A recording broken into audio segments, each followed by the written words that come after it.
पहला पाठ लेवी ग्रंथ 13 वचन 1 से 2 वचन 44 से 46। प्रभु ने मूसा और हारून से यह कहा, यदि किसी मनुष्य के चमड़े पर सूजन, पपड़ी या फूल दिखाई पड़े और चमड़े में चर्म रोग हो जाने का डर हो, तो वह मनुष्य याजक हारून अथवा उसके पुत्रों में किसी के पास लाया जाए।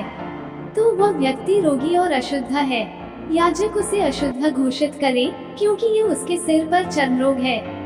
चर्म रोगी फटे कपड़े पहन ले, उसके बाल बिखरे हुए हों, वह अपना मुंह ढककर अशुद्ध अशुद्ध चिल्लाता रहे।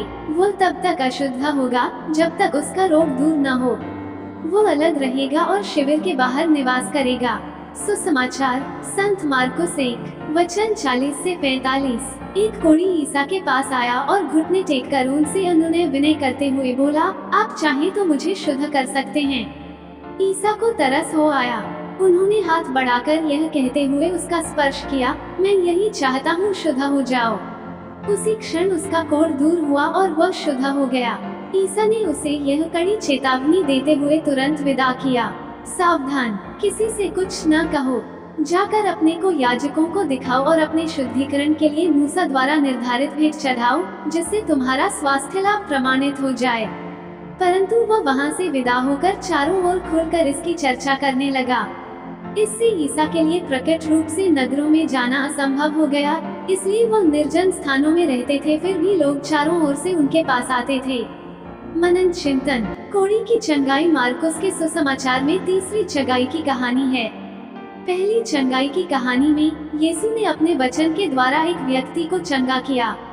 संभवतः यीशु केवल एक शब्द के साथ कोढ़ी को ठीक कर सकते थे। फिर भी यीशु ने अपना हाथ फैलाया और कोढ़ी का स्पर्श किया। वो व्यक्ति एकाकीपन की प्रकृति का बहुत आदी हो गया था, इसलिए उसे एक शब्द से अधिक ये दिखाने के लिए आवश्यक था कि उसका एकाकीपन खत्म हो गया था। दूषित होने और पूरे समुदाय को दूषित करने के जोखिम के कारण यीशु का एक कोढ़ी को छूना यहूदी कानून के खिलाफ था।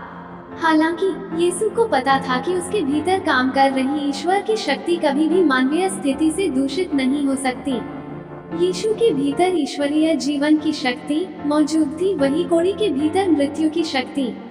यीशु एक ऐसे ईश्वर को प्रकट करता है जो हमारे जीवन को जीवनदायी तरीके से छूना चाहता है, चाहे हमारा जीवन कितना भी टूटा फूटा या कुरूप क्यों न हो।